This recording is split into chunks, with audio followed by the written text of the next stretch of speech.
From BLC Studios in Mankato, Minnesota, this is the Maverick Hockey Live Podcast, presented by Duncan, with your host, Shane Frederick. This is the Maverick Hockey Live Podcast, presented by Duncan. My name is Shane Frederick. I'm the host, and joining me today, always a pleasure to have the head coach himself, Mr. Mike Hastings. How you doing today, Hasty? Good, Freddie. It's really good to see you. Nice to see you, too. We haven't had you on since before the season started, and that was a time when there was a lot of mystery about your team and wondering what was going to take place as the season went on. And here you are, number one in the country, 18-4, 12-2 in the CCHA, on a 7-game winning streak, playing pretty good hockey right now. Yeah, thanks. I remember us sitting in here last time, and you're right on the head of the nail. We didn't know.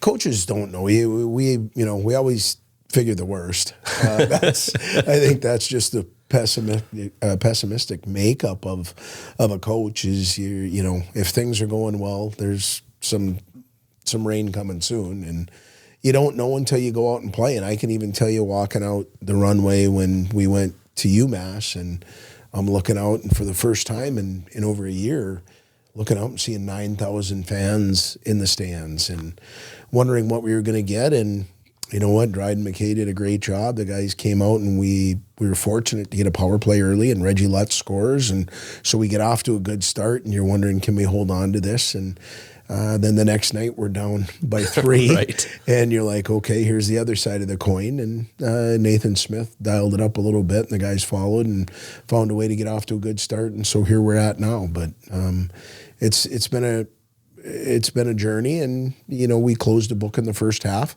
and now turning onto a new book in the second half. I mean, you don't want to put too much pressure on your start for a season, but it does seem like that. It can go either way. And if you start off in the hole, you have so much digging out to do. And I don't know how much you believe in momentum for a season, but when you start off 4-2 in non-conference and you're feeling pretty good, things can kind of snowball in the right direction, as opposed to having to dig out a little bit. And how much do you believe in something like that, and trying to keep those kind of, you talk about peaks and valleys a lot, but even just to maintain a nice even keel after a good start. Well, I'll rewind the clock on that a little bit, because I know you had Todd here earlier, and we've spent a significant amount of time together in the first part of the year with Paulie. But I'll go all the way back. It was the night before we were playing, and Todd and I had gone out for let's just say a beverage, and had come back, and we were talking, and he asked the question. He says, "By the way, whose idea was it to come out here and start on the road at UMass?" And Darren Blue had a little bit to do with that. I had a bit to do with it. And at that time, I will tell you, before we went to the game on Saturday, I was having some reflection and some, boy, what are we getting into? And so going back to that, I agree with you. Yes, getting off to a good start and being able to ride that momentum, I think, gave our team some confidence. I think our locker room had some confidence. We had some guys playing very well. Nathan Smith, one we've already talked about. Jake Livingstone coming back from a really good freshman year, and different guys contributing. Andrej Pavel scores a goal out there, which is something that, you need some guys that are playing significant minutes that haven't done that before to show it to you, and they did. And so I do think that was a little bit of momentum that we rode going into the regular season in our conference play. And right, and then you go into conference play, and going 12-2 is pretty good, and then you get your first break, for the holidays, and you come back and you play UMD. And great series last weekend against the Bulldogs, winning 2-1 in overtime at home, and then going up to Duluth on Saturday night and winning 3-0. When you look at that as part of the schedule, because that's you look at your full body of non-conference play, and you'll have Arizona State coming up at the end of January. That makes it no easier when you're playing a team like that and coming off a holiday break where you're not really sure. You're down your top scorer, Nathan Smith, with an injury. UMD seems like they're going to be out. A couple guys for the World Junior Tournament.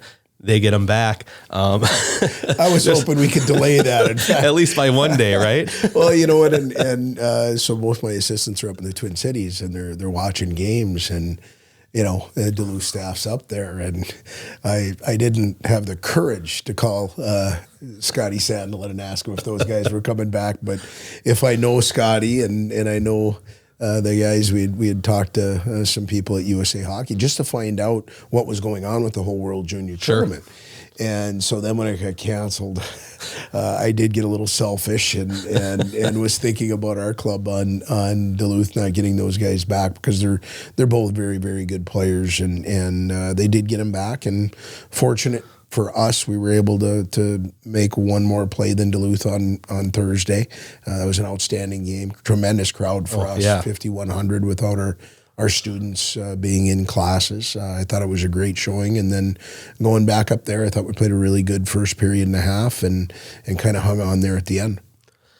And you know, I think one thing, you know, you just mentioned the crowd, and I was just so impressed for being a Thursday night in between Christmas and New Year's, no classes going on, to see a full student section and to see a full crowd just at a time when it's just traditionally, you know, not to blame anybody, but just traditionally just smaller crowds. And to see that was amazing. And I don't know what MSU did to ensure that, or if it was just the nature of people really wanting to see that game and coming, you know, back to Mankato as students for New Year's weekend or whatever it might be. But just talk a little bit about that, and you know what that was like from the bench, and you know, knowing even going in that it was going to be a full house. Well, I can tell you, we brought it up on the rink when we were at the end of practice, when we were breaking it down, or I should say the players were breaking it down, and I had a little birdie tell me what the ticket sales were going into, I think it was Wednesday.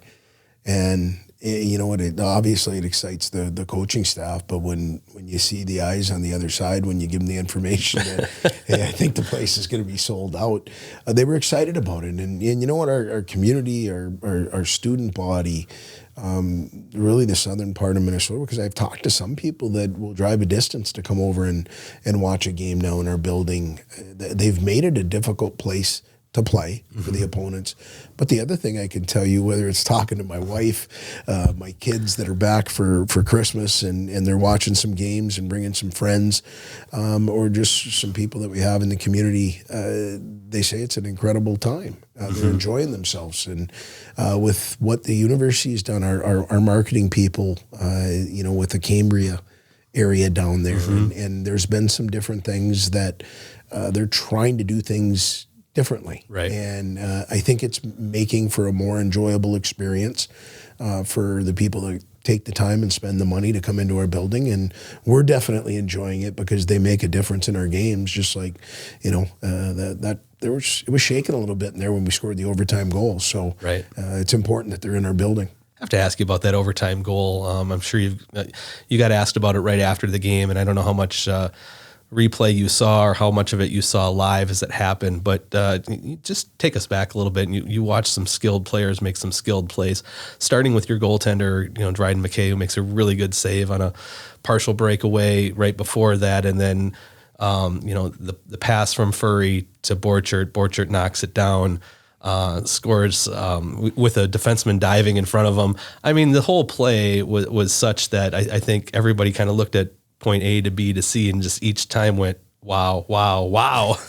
Well, if you listen to the crowd, like, and I'll say this from a guy that can't do what Borch did, what Furry did, even seeing it that way. Again, Dryden makes the save, crowd gets involved, right? Because, you know, we're in overtime and the guy finds a way to beat one of our defensemen and get in all alone, and Dryden makes a save and it transitions to Furry, and you know, I'm thinking to myself on the bench to Furry, skate. Going, you know, and he's gassed a little bit, right? And I still skate, man, just skate a little bit. And Borch had taken off after he saw Furry grab the puck and just took off. And then I'm thinking, you know what, okay, indirect it to him. Throw it behind him so he can skate into it. But, of course, that isn't sexy enough for our guys right now. And so Furry decides to just loft one about, 12 feet in the air, and it's coming down. And their guy just misses it in board short below his shoulders, knocks it out of midair, lays it flat, and now all of a sudden you can hear the crowd even start to grow. The crescendo, and it's moving, and you're like, oh boy, and all I was thinking is get it on net, because I saw their defenseman coming, and Borch had his head up. Their goaltender comes out, tries to do a little bit of a stack pad, and he throws it under the bar, and the roof goes off the place. So it's one that was an experience for the coaches, for the guys on the benches, as much as it was for the people in the stands, because that's not an A to B to C hockey play. That's creativity, that's talent to be able to pull that one off and actually finish. So let me ask you about 3-on-3 hockey. I think you've been an advocate for it for a while. Do you like the way that it's done right now? Now that it's kind of universal, you go right to 3-on-3. There's no more, 5-on-5 first. And you get to see plays like that. You also get to see guys who are a little gassed because they've been playing for 60 minutes prior to that. And you're trying to find a way to break a tie in front of a crowd. I know not every coach in NCAA hockey likes it. In fact, I think the last time you played it, I think the Joe Sean from Michigan Tech said he didn't really like it. But every coach has a different opinion about it. What's yours? Yeah, I mean, and again, we've had some success with it, and I think that encourages the well-being and the well thoughts of hey, I'm not against it. But I'll go to the philosophic standpoint. Our guys are conditioned to try. They want to get to the National Hockey League. National Hockey League plays 3-on-3. If I'm the average fan and I'm turning on a game and the NHL network, and I'm watching the Wild, or I'm watching Detroit, or whoever you want to say, Tampa Bay, and it's 3-on-3 hockey, I don't care who you are. That is entertaining. And again, at the end of the day, we're in the entertainment business. Now, I take that back a step, and all of us coaches would like to retain our jobs. Okay?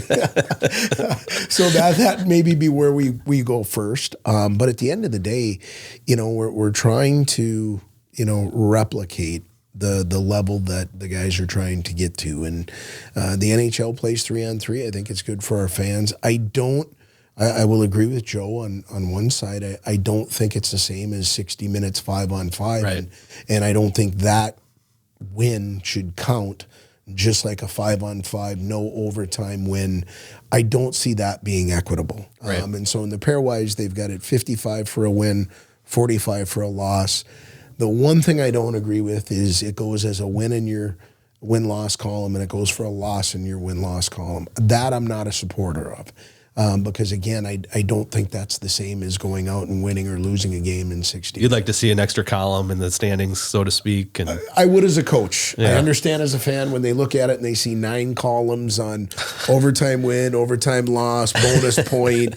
I get it, okay? And I do. And again, at the end of the day, I understand we are in the entertainment business, and they're the ones that provide for the money that pays my bills and our assistant coach, and provides all of what these young men get and the support we have. So we've got to be in tune with that also. I as a now former sports writer, having to a couple of years there, put someone's record in the story and have 4 columns or whatever it might be, or try to re-explain it. I always felt like it was just an extra effort that. How do you get this out there? I don't like that the NHL awards a goal for a shootout win, and they can't just say it just ended 2-2 with a shootout win by someone. They call it 3-2, and like, well, no one scored a third goal. You know what we're finding? There's no perfect. And again, I don't care if you're talking Vikings, Twins, extra innings, overtime in football. I think there's going to be people on one side of the ledger or the other. I think it's exciting. Yeah. And so I'm sure there's times and years that we're going to experience where we don't have that success and it burns a little bit more. But at the end of the day, we do have to provide entertainment, and that's what we're after. How much time do you devote in practice every week to 3-on-3? Peaks and valleys. If we've got other things we need to get to, those might move to the front of the burner. But the guys like it. What we'll go to is just a lot of small games. Sure. And that's what I think really 3-on-3 is, because at times when it becomes possession, and you'll see guys in the offensive, you don't see that in a 5-on-5 game where you get it inside the offensive zone and you voluntarily take it out back into the neutral zone. Right. You're gonna have some forwards screaming at you if you're that defenseman, saying you're gonna make me go back out and come back in. On 3-on-3, it's part of possession, and so a lot of our preparation for that, I think, is a little bit more of the small games, and we try to incorporate those on a consistent basis in our practices. And as a person who used to go to a lot of your practices and watch when you do the small games days, that's actually pretty fun to watch. It's pretty entertaining to watch guys trying to make skills when you're playing side to side instead of full rink, and playing 3-on-3 with the guys lined up on the side and passing pucks back in. That's pretty entertaining. Well, and I can tell you this: like for us, if our practice starts to dwindle in the energy piece, we'll go to a small game, because I will tell you, if most hockey players, you put them in an environment where it's competitive and it's a small area, they don't need coaches pushing them. Right. Because, Jimmy comes over and throws a shoulder into just under their chin, and it's like game on. Yeah. Right. So for me, it's interesting that is a time that we'll try and incorporate a small game, because it drives the energy level up, and it gets the work. And again, having to do things in small areas is just what happens in a hockey game. You were missing Nathan Smith this weekend, and obviously that filters down throughout your lineup, and you have to make some changes with your lines. I noticed on Thursday night, when you had Reggie Lutz go down as well, you had to do some more tinkering with your lines. But Kate Borchert talked about the chemistry that the players have with each other. And I know you like to try to maintain some consistency with your lines, and there are certain players who want to maintain that consistency too. They like playing with who they like to play with. But when I heard Cade kind of talk about that general chemistry and guys, being able to play with someone that they didn't play with a lot, like he mentioned, Brendan Furry. It's not a guy he's played with a lot this season. What do you see maybe out of this team and in the past where players get out there, it doesn't really matter who's, if they're a center, who's on their left and who's on their right, or who they've been playing with? Is it different with this team? Or is it different with your program? Can you just talk about that a little bit? Yeah, I think first of all, it goes back to the baseline of respect. What I found is when you put two guys together that don't really respect each other, they have a tough time being able to be successful as a pair or as a group. Mm-hmm. If you're talking about a defensive pair, or if you're talking about a group of three up front. And the one thing I will say is the guys that have been out of the lineup haven't sat there and pouted about it. They've gone to work every day. When we'll have our skill days on Mondays and Tuesdays, they're out there getting the extra ice, doing everything that they can do to try and hone their skills to be able to get into the lineup. Or when what you've seen here recently, where we've had some guys that were out of the lineup have to go into the lineup, they're prepared. And to me, they're earning that respect of their teammates.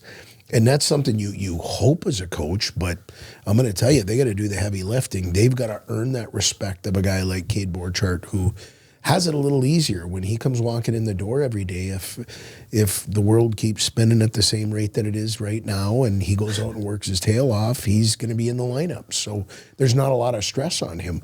The other guys that are walking in that building and they're fighting for that one spot, to keep that mindset and to have that work ethic and to continue to be selfless in working for that opportunity, and be prepared and see the guys. And again, we've benefited from it because the guys that have come into those lineups, Olsen just stepped into the lineup, and you look right now, I just think of a guy like Andres Pavel who has stepped in. Connor Grega, is moving up our lineup, and he's come in, done okay, been out of the lineup, gone back to work, gone in the lineup, done a little bit better, stayed in the lineup, came out of the lineup.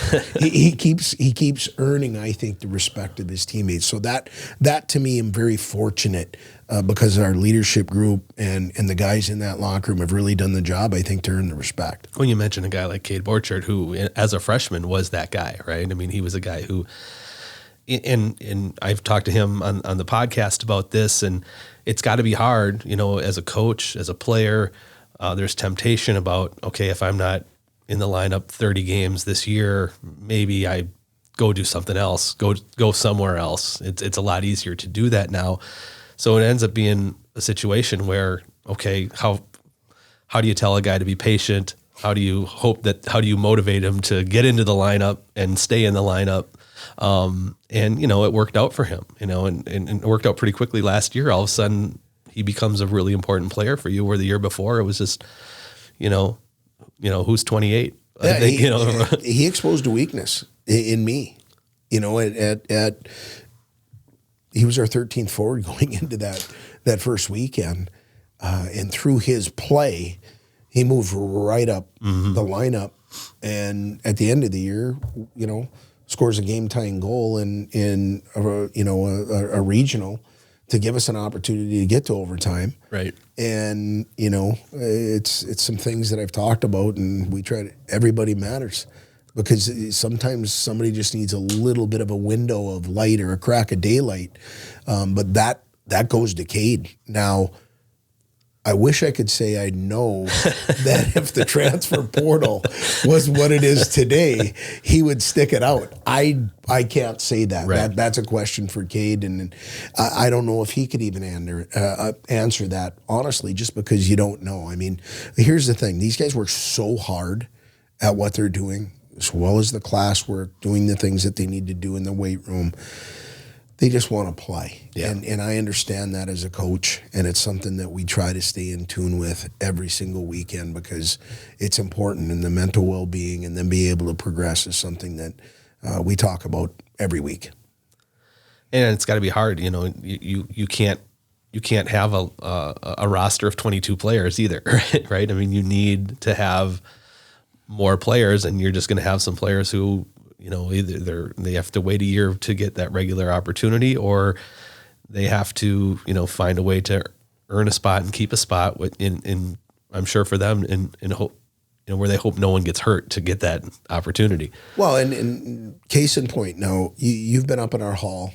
Yep. And we've got the photos up of the opportunities that the guys have, when they've won a championship, won a trophy, hung a banner, and we have that up there with the article that's next to it. And there's more than one picture up there that from the year prior, the photo that's up there for the current year when they've won a championship and they're in their gear. The year before, they're in street clothes. Sure. They're in their suit and tie. And that's a story we tell because it's, those guys have bought their time, put their work in, and have been rewarded after that. And I just think it's an incredible story in the guys that have done the work to be able to stick with that. And it's been something that our program has benefited from. And again, I'll go back and compliment Todd Kanata on the young men that he continues to recruit for our program. Let's talk a little bit about Saturday's game at UMD. Really, you get the shutout. Dryden McKay with a tremendous game, tremendous third period, I thought. I think he finished with 26 saves, his 7th shutout of the year, his 31st for his career. He just continues to add on to that record. But it seems like, a game like that for him, where he's had some of these shutouts that with some single-digit save totals, and he seems to be a goaltender who gets a lot of scrutiny because there's a lot of arguments about goaltenders who make a lot of saves, guys who have won the Richter, guys who have beaten him out for the Richter Award. I know you love your goaltender, but it seems like that was kind of an important weekend for him, not only to play and allow one goal on Thursday night, but have the game that he had. He doesn't need to pad his resume, but it certainly was. It seemed like a really good weekend for him to maybe kind of remind people what kind of goalie he is. Well, and I appreciate you noticing that because, and you and I have got a long history since I've been here, and we've talked about a lot of different goaltenders. And obviously over the last 3 now plus years, we've talked a lot about Dryden McKay, and Dryden earned that shutout. Yeah. Yeah. We had been blessed with some power plays that we didn't cash in on, right? And so we possessed the puck, but did not extend the lead. You knew that marble game was going to go in the other pocket, and it did, and they earned their power play, and they got an opportunity, but 2 different times on pucks to the net that were deflected. Yep. He adjusted it and made a save, and then made another save, and nobody I shouldn't say nobody, most people don't realize that is momentum. Now we're playing on the road, we're playing in Duluth's building. That first one goes in. 1, the arm might come up again, right? And 2, all of a sudden momentum goes from our side to the other side, and all of a sudden things start happening in a hurry. So I just thought he managed that game outstanding, and our guys, they respect him for it. I definitely do, but it's just Dryden being Dryden. Yeah, for sure, and you guys have played so well defensively in general. I mean, and it starts with Dryden, of course, but your defensemen who are, I mean, you're playing 7 almost every night now with that extra skater, getting quite a, I think it's been Bennett Smolik the last couple of games, and he's played quite a bit. I don't know what his minutes are, but certainly more than just a spot duty. And in your 7-game streak here, you're outscoring teams 21-5. I mean, you haven't allowed more than 1 goal in a game in that stretch. And, what is it about the way you guys play defensively that works so well, besides your goaltender? Because it seems like, you possess pucks, but you also really seem to limit teams' opportunities when they're in zone. Well, I think first you start with Dryden, and we've talked about that. And then I think the first group Dryden would turn to is his D-corps. And again, a selfless group. They're okay getting us in and out of our zone in a hurry, getting up and supporting. But they're also okay, and you look at Wyatt Amott, and depending on what clips you've seen of him, he's taking him off the mat, the forehead, the arm, the knee, the ankle. And really our group has that, I believe, that pride in trying to make sure that pucks don't get to Dryden. And one thing we talked about today was, coming back and playing in groups of 5 and making sure that we're connected, and making it difficult for teams to get to the net. And if they do get to the net, not having second and thirds. And, I'll go back to the leadership group, and they've done a great job of buying in and playing from our end out. And when you have some success with that, it starts to kind of build, and the guys will buy into it. And so it's important for us, because I think that has to be our identity if we're going to be successful at the end of the year. And the guys have bought into that up until this point, and we're going to continue with that progression and hopefully become a better offensive team without losing our defense. You're in the second half here. You play Ferris State, conference opponent, at home this weekend. You split at Ferris State earlier in the year. Where do you have to improve right now? Where are some areas? And it's hard. It might not be. It might be a little bit of a weird question considering the spot you're in, but I'm sure as a coach, there are areas you'd like to get better at. Where, starting this weekend, where would you like to see some areas get a little better? Well, first of all, I think offensively becoming a bit more of a threatening group off the rush.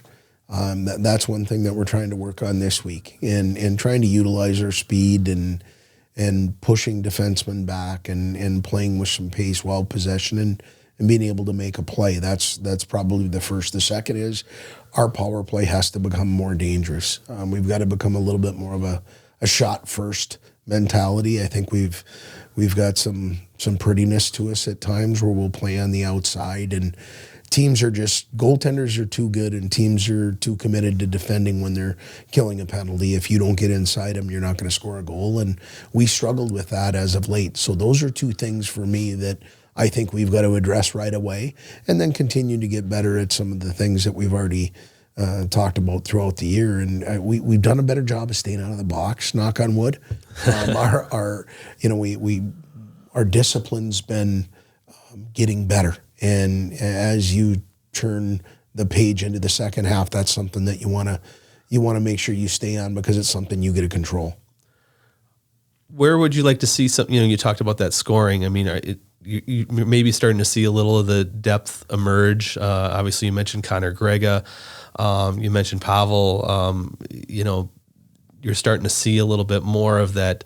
Those guys coming through, really important when you're missing some key players as well. Are you seeing some of that develop some consistency, or you want to see a little bit, more of that improvement at the lower part of your forward group? I think we can get more out of our bottom six that way. You look at David Cillier, and I gave him a little bit of a hard time today, and just want him to shoot the puck a little bit more, be aggressive off the rush, and he went down. And the guys, we had a conversation, and he went out and went bar down, and the guys went crazy, and I just trying to get some guys to be a little bit more comfortable, to get outside their comfort zone and understand that it's okay for them to be aggressive that way, and just grow their game a little bit from the offensive side. But him and Grohl, I look at that. Krajnik for me, Brendan Olsen can beat you with his feet. I just think if we can increase our production from the bottom six, and then also increase some contributions back at the blue line, we become a harder out. Sure. And if we do that, we're tougher to play against. Well, that's we'll see if that starts this weekend, Hasty. So I appreciate you coming on the podcast. This is great. Best of luck to you and the Mavericks going forward in the second half of the season. Thanks, Freddie. It's great seeing you, and thanks for having me on. Absolutely. Well, he's Mike Hastings. I'm Shane Frederick. This is the Maverick Hockey Live podcast presented by Duncan. We'll see you next week.